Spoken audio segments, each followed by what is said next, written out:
Simon & Schuster Audio presents Lying for Money: How Legendary Frauds Reveal the Workings of the World by Dan Davies. Read by Paige. Chapter 1. The Way of the World. I am sorry, guys, but I have scammed you. I am not going to try to justify it with my reasons. I am just a terrible person. I am sorry for each and every person affected. I am ashamed about the way I have deceived so many people for my own personal gain.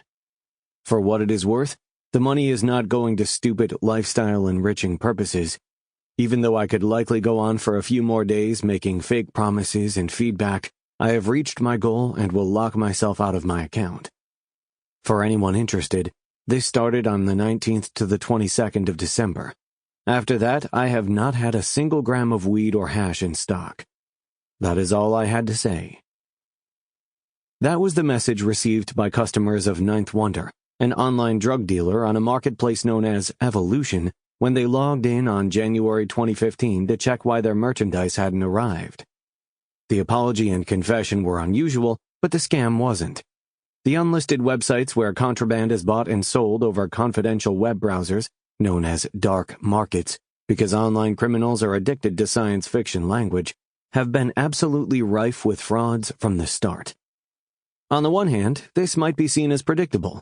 If you are looking for ideal targets to steal from, participants in illegal drug markets have the attractive property that they can't report you to the police without raising lots of awkward questions about themselves. On the other hand, this obvious fact was not lost on the original designers of the Silk Road, the first such site to get real traction, and its competitors. And the aim of these entrepreneurs was to build fraud protection into the architecture of the system. Many of them produced long and windy political manifestos on this very point, claiming that their virtual online realm was a techno-libertarian paradise that did not need conventional laws. So how did they all get ripped off?